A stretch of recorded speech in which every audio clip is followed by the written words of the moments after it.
ಕೊಟ್ಟಿದ್ದಂತ 165 ಭರವಸೆಗಳಲ್ಲಿ 158 ಭರವಸೆಗಳನ್ನ ಈಡೇರಿಸಿತು. 158 ಭರವಸೆ.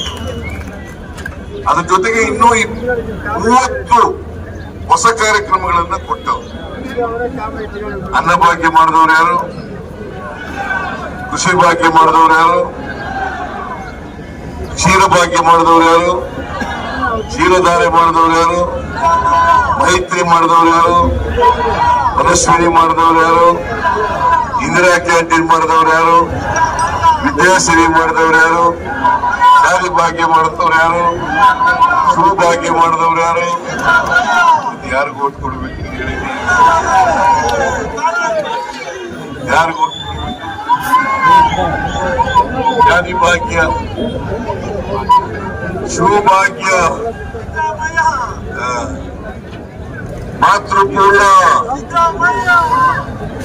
ಎಲ್ಲ ಕಾರ್ಯಕ್ರಮಗಳನ್ನ ನಾವು ಮಾಡಿದ್ರು. ಪಟ್ಟು ಮಾತುಕತೆ ನಡ್ಕೊಂಡಿದ್ರು.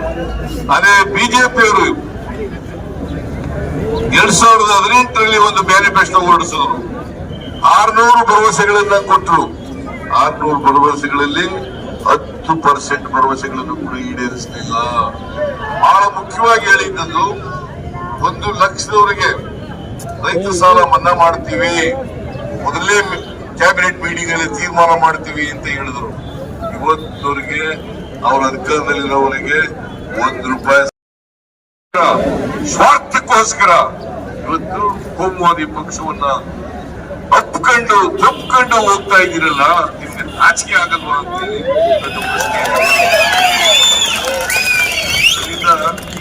ಅಲಯನ್ಸ್ ಮಾಡ್ಕೊಂಡಿದ್ದಾರೆ ಈಗ ಬಿಜೆಪಿ. ಯಾಕೆ ಗೊತ್ತಾ? ಹೆದರಿಕೆ ಅವ್ರಿಗೆ, ಕಾಂಗ್ರೆಸ್ ಬಗ್ಗೆ ಹೆದರಿಕೆ.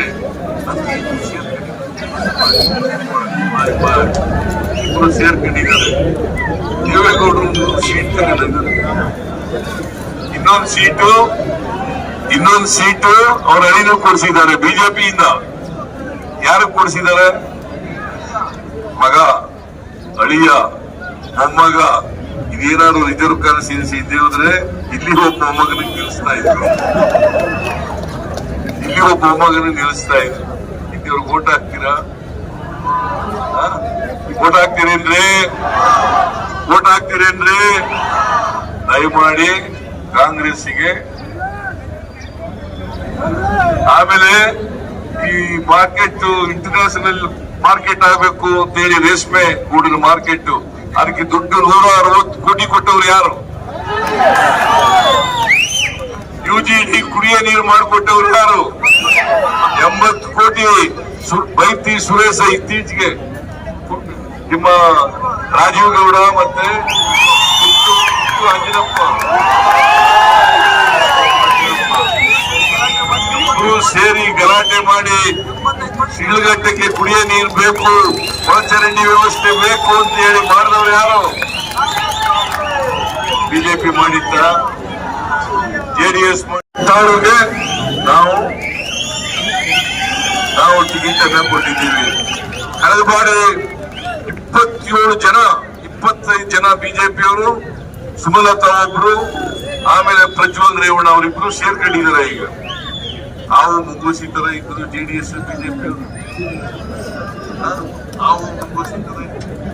ಈಗ ದೇವೇಗೌಡ ನರೇಂದ್ರ ಮೋದಿಯನ್ನ ಹಾಡಿ ಹೊಗಳಿ ಬಾಯಿ ಬಾಯಿ ಬಾಯಿ ಬಾಯಿ